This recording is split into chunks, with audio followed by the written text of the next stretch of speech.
দেখেন বন্ধুরা, আমি আজকে কি রান্না করেছিলাম। আমি আজকে আমার পছন্দের একটা রেসিপি রান্না করেছিলাম। এই রেসিপিটা আমার কাছে এতটাই মজার লাগে, আর এটা আমার খুব প্রিয় একটা খাবার। এটা আমার কাছে খুব মজার একটা রেসিপি। তো এটা আমার কাছে এতটাই ভালো লাগে, কি বলবো আপনাদের, এটা আমি আপনাদের বলে বোঝাতে পারবো না। এটা আমার খুব পছন্দের একটা তরকারি। এটা আমার আম্মুর হাতের রেসিপি। আমার আম্মু খুব মজা করে এটা রান্না করে। তো চলেন দেখি বন্ধুরা কিভাবে রান্না করলাম সেটা আজকে আপনাদের সাথে একটু শেয়ার করি। এখানে দেখতে পাচ্ছেন বন্ধুরা, মাটির একটি পাত্রে বেশ কিছুটা বুটের ডাল নিয়ে নিছি আমি। এই বুটের ডালগুলো আগের দিন রাত্রেবেলা পানি দিয়ে ভিজিয়ে রাখছিলাম, আর খুব সকালবেলা ঘুম থেকে উঠেই আমি আগে এই ডালগুলো সিদ্ধ করে নিছি।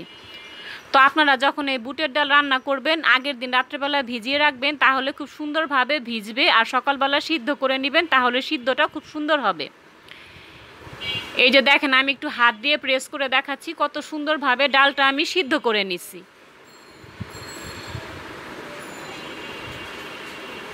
আর এখানে দেখতে পাচ্ছেন আমি বেশ কিছুটা ডিম নিয়ে নিছি। আমি 4টা ডিম নিলাম। আপনারা চাইলে ডিমের পরিমাণটা কম বেশি করে নিতে পারবেন। আবার আমি যেই পরিমাণ বুটের ডাল নিচ্ছি, আপনারা চাইলে বুটের ডালগুলো কম বেশি করে নিতে পারবেন। আমি আজকে এই বুটের ডালগুলো দিয়ে ডিমের ঝোলটা রান্না করে দেখাবো ঘরোয়া উপকরণে, খুব সহজভাবে। আশা করব আপনারা ভিডিওটার প্রথম থেকে শেষ পর্যন্ত দেখবেন, আর দেখার আগে লাইক দিয়ে দেখা শুরু করবেন। আর আপনারা কখনো প্লিজ আমার ভিডিওটা টেনে টেনে দেখবেন না, ফুল ওয়াচ করবেন। এখানে দেখতে পাচ্ছেন একটি বাটি নিয়ে নিছি। এই বাটির ভিতরে আমি এখন পরিমাণ মতো পেঁয়াজ কুচি আর কাঁচামরিচ কুচি দিয়ে দিব।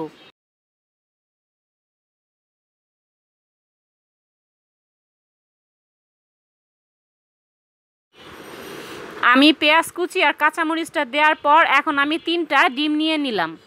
আপনারা চাইলে ডিমের পরিমাণটা কম বেশি করে নিতে পারবেন।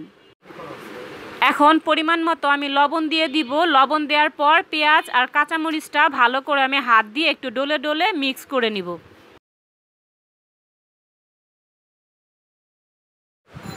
এই পেঁয়াজ আর কাঁচামরিচটা কিন্তু খুব সুন্দরভাবে হাত দিয়ে ডলে নিতে হবে, একদম সফট করে ডলে নিতে হবে। এখন একটা কাঁটা চামচের সাহায্যে আমি ডিম আর পেঁয়াজ কাঁচামরিচটা ভালো করে মিশিয়ে নিব। খুব ভালোভাবে কিন্তু কাঁটা চামচ দিয়ে ফেটিয়ে নিতে হবে।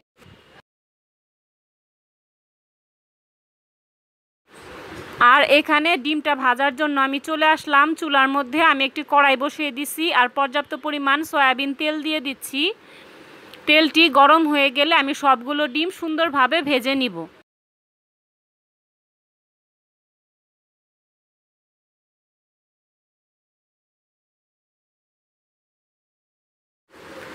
সয়াবিন তেলটি কিন্তু আমার সুন্দরভাবে গরম হয়ে গেছে। এখন আমি একটা একটা করে সবগুলো ডিম ভেজে নিব।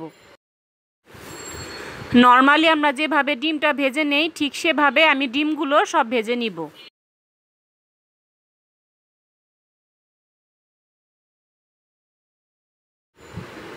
ডিমগুলো আমি নর্মালি যে পাটিসাপটা পিঠা ভাজি, সেই পাটিসাপটা পিঠার মতো করে সবগুলো ডিম আমি ভেজে নিব। আর বন্ধুরা, আপনারা দেখে একটু বুঝে নেন আমি কিভাবে করে ডিমগুলো সব ভেজে নিচ্ছি। পাটিসাপটার মতো করে সবগুলো ডিম আমি ভেজে নিব। এপিট ওপিট হালকা বাদামি কালার করে ভেজে নিব। আপনারা দেখে একটু বুঝে নেন আমি কিভাবে করে ভাজতেছি। একদম ঘুরিয়ে ঘুরিয়ে কিন্তু হালকা বাদামি কালার করে আমি ভেজে নিব। এই যে দেখেন, হালকা ব্রাউন কালার করে কিন্তু আমি ভেজে নিলাম। তো এইভাবে করে সবগুলো ডিম আমি ভেজে নিব। আর বুটের ডালটা রান্না করার জন্য চুলায় একটি ফ্রাই প্যান বসিয়ে দিছি। ফ্রাই প্যানের ভিতরে পর্যাপ্ত পরিমাণ সয়াবিন তেল দিয়ে দিচ্ছি। এখন পরিমাণ মতো আমি পেঁয়াজ কুচি দিয়ে দিব। এই বুটের ডাল রান্না করতে গেলে কিন্তু একটু পেঁয়াজের পরিমাণ বেশি করে দিতে হয়, তাহলে কিন্তু তরকারির টেস্ট কিন্তু খুব ভালো আসবে। আপনারাও বেশি করে পেঁয়াজটা দিবেন, তাহলে টেস্ট খুব ভালো আসবে।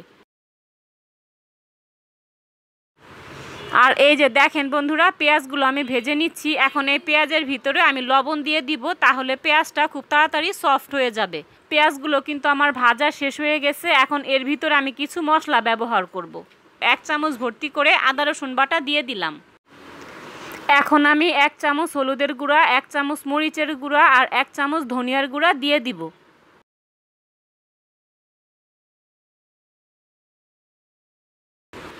এখন এই মশলাগুলো পেঁয়াজের সাথে একটু ভেজে নিতে হবে, তাহলে মশলার কোনো কাঁচা গন্ধ থাকবে না। এই যে দেখেন আমি পেঁয়াজের সাথে ভালো করে একটু ভেজে নিতেছি। এখন সামান্য একটু পানি দিয়ে দিব যাতে মশলাটা পুড়ে না যায়। পানি দেওয়া করে মশলাটা একটু কষিয়ে নিব, তাহলে মশলার কোনো কাঁচা গন্ধ থাকবে না।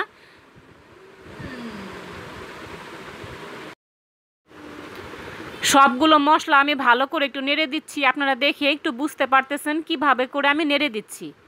তো মশলাটা ভালো করে একটু কষিয়ে নিতে হবে। মশলা যত ভালো করে কষাবেন তরকারির টেস্ট কিন্তু খুব ভালো আসবে। অবশ্যই ভালো করে কষাতে হবে। এই পর্যায়ে এলাচি, দারচিনি আর তেজপাতা দিয়ে দিলাম। আমি আগে এলাচি, দারচিনি, তেজপাতা দিতে ভুলে গেছিলাম, পরে মনে হওয়ার কারণে আমি অ্যাড করে দিলাম। এখন এই এলাচি, দারচিনি, তেজপাতাগুলো সেই মশলার সাথে একটু কষিয়ে নিতে হবে।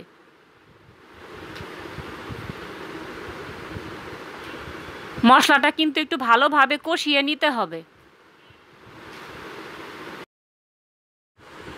আমি এখন এই মশলাগুলো ঢাকনা দিয়ে ঢেকে দিব, তাহলে কষানোটা আরও বেশি সুন্দর হবে। এই যে দেখেন ঢাকনা দিয়ে ঢেকে দিয়েছিলাম, ঢাকনাটা সরিয়ে এখন সেই কষানো মশলাগুলো আমি ভালো করে নেড়ে দিচ্ছি। মশলার কালারটা কিন্তু খুব সুন্দর আসছে, তাই না বলেন? এখন এই মশলাগুলো ভালো করে আরও কিছুক্ষণ কষিয়ে নিব। মশলাগুলো কষানোর পর সেই সিদ্ধ করে রাখা বুটের ডালগুলো আমি দিয়ে দিব। এই বুটের ডালগুলো দিয়ে এখন ভালো করে নেড়েচেড়ে সেই মশলার সাথে মিশিয়ে দিতে হবে। এই বুটের ডালগুলো মশলার সাথে ভালো করে একটু নাড়াচাড়া দিয়ে আমি মিশিয়ে দিতেছি। আর মশলার সাথে কিন্তু ভালো করে এই বুটের ডালটা রান্না করে নিতে হবে। এখন আমি ঢাকনা দিয়ে ঢেকে দিয়েছিলাম, দেখেন কতটা পানি উঠে গেছে। আমি ভালো করে আবারও নেড়ে দিচ্ছি।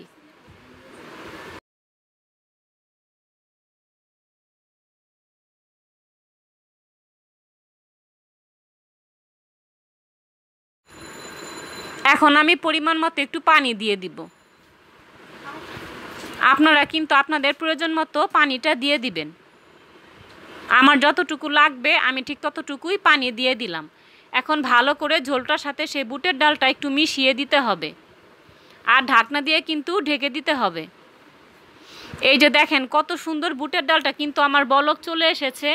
আমি ভালো করে ঢাকনাটা সরিয়ে কিন্তু একটু নেড়ে দিচ্ছি। এখানে যে আমি ডিমটা ভেজে নিয়েছিলাম, সেই ডিমটা আমি ছোট ছোট টুকরো করে কেটে নিচ্ছি। আপনারা চাইলে আরও বড় বড় টুকরো করে রাখতে পারবেন, কিন্তু আমি চাকু দিয়ে একটু ছোট করে কেটে নিচ্ছি। এখন সেই ভেজে রাখা ডিমগুলো আমি সেই বুটের ডালের ওপর দিয়ে দিলাম। এইভাবে কিন্তু বুটের ডাল দিয়ে ডিম দিয়ে কিন্তু আপনারা একবার হলো রান্না করে দেখতে পারেন, খুব ভালো লাগবে। ছোট থেকে বড় সবাই কিন্তু খুব পছন্দ করবে। এখন বেশ কিছুটা কাঁচামরিচ আমি দিয়ে দিলাম।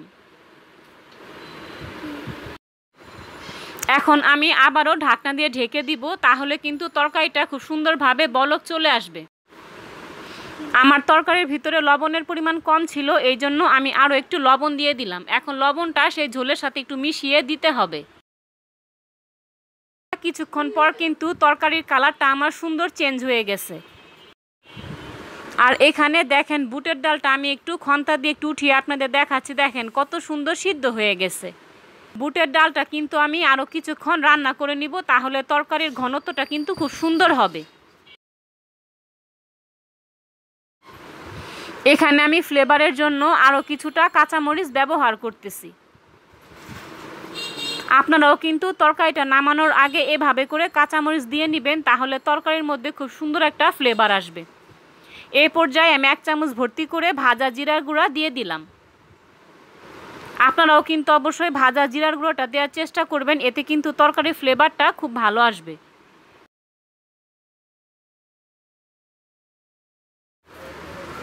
এ পর্যায়ে কিন্তু আমি আর বেশি ঝোলটা শুকাবো না, এমন ঝোল ঝোল রাখবো, কারণ এটা নামানোর পরে কিন্তু ঠান্ডা হলে সেই বুটের ডালগুলো কিন্তু সব ঝোলগুলো টেনে নিবে। তাই এরকম ঝোল ঝোল থাকতে আমি নামিয়ে ফেলবো। তো বন্ধুরা দেখেন ডিম দিয়ে বুটের ডালটা কিন্তু আমার রান্না খুব সুন্দরভাবে কিন্তু হয়ে গেছে। আপনাদের একটু দেখাই দিতেছি, দেখেন কত সুন্দর লাগতেছে তরকারিটা। এই তরকারিটা কিন্তু গরম ভাত, রুটি, পরোটার সাথে খেতে কিন্তু অসাধারণ লাগবে। তো বন্ধুরা আমার রেসিপিটা আপনাদের কাছে কেমন লাগলো আপনারা প্লিজ একটু কমেন্ট বক্সে কমেন্ট করে জানাবেন। আর রেসিপিটি ভালো লাগলে আমার চ্যানেলটি সাবস্ক্রাইব করে আমার পাশে থাকবেন। আপনারা সবাই সুস্থ থাকবেন, ভালো থাকবেন। আসসালামু আলাইকুম।